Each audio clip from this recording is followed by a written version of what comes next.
I've been involved with anti-poaching for a long time now, since the early 80s. I've had a particular passion towards rhino conservation, and we've seen a huge change in the way the poachers are operating.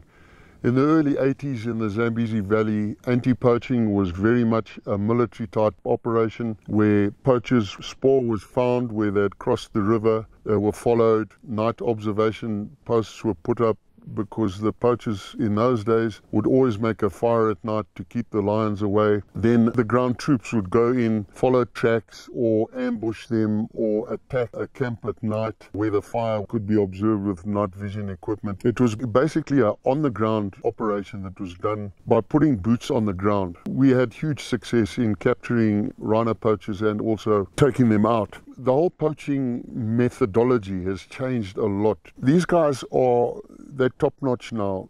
It's difficult to prioritize what's your best thing. You need to have all the guns you can in your belt. The guys on the ground, the trackers, dogs, great deterrent, helicopters, great deterrent, but hugely expensive. The lifestyle audit of your law enforcement officers. How come this guy's now got a new car and you know what his salary is?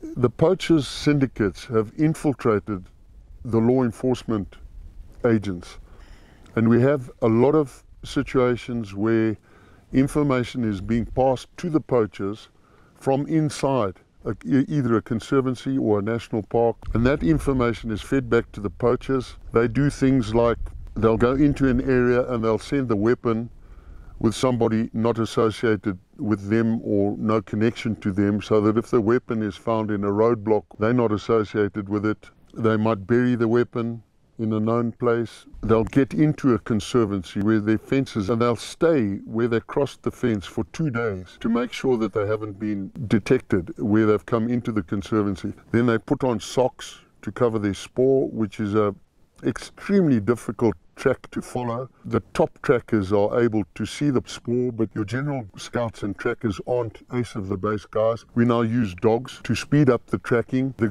are using silenced weapons, so you don't get that detection by a gunshot. They're collecting their cartridge cases from the weapons they use so that it can't be associated with a poached rhino through forensics.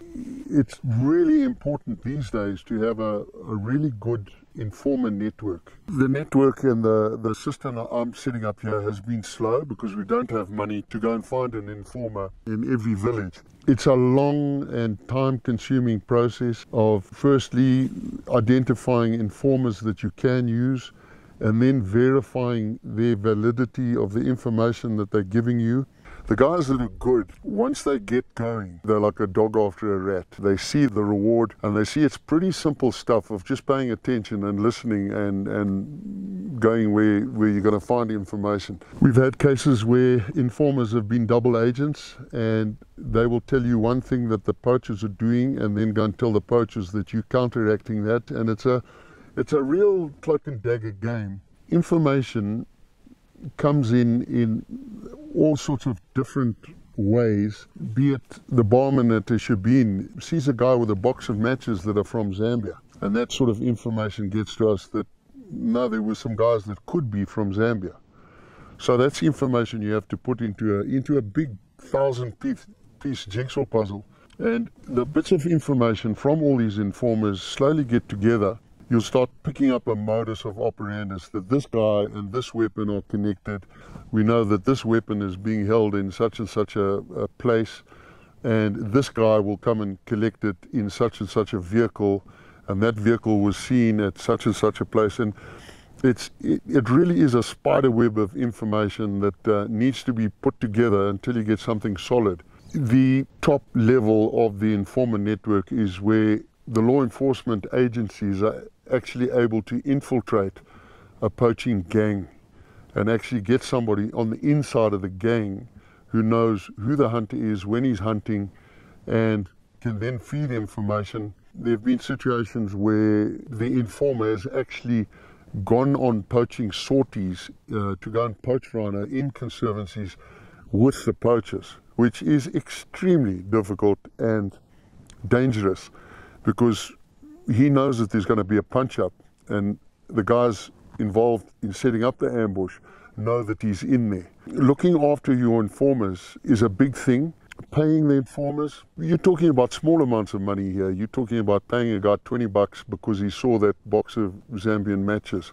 It might be a little piece of jigsaw puzzle that fits in later. The other thing that I've seen coming into the whole anti-poaching thing that is high-tech and is proven to be very successful is the lie detectors. I've seen results. We've had poachers going into an area, the weapon was in place, the hunting party had moved to the area, and suddenly at the last minute there wasn't an incursion. They didn't go into the conservancy. To find out later that the arbitrarily chosen personnel had been for a lie detector, so he told the guys not to come in because he thinks he's been fingered. So it's a totally different ballgame these days. It's become even more so an intelligence military operation than it used to be. I don't get involved with the informers. Being a whitey in the middle of Africa paying for an oak raises a lot of eyebrows straight away. I deal with the two intelligence guys who I'm very confident with, and their results speak for themselves, knowing the difficulty of the job they've got and how things can take years for a good sting operation to come together.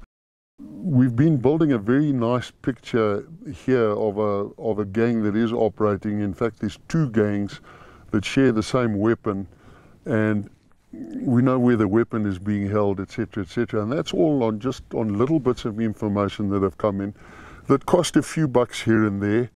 If we could have 200 informers around this area, we'd know immediately when some strangers had arrived or when somebody was up to something suspect.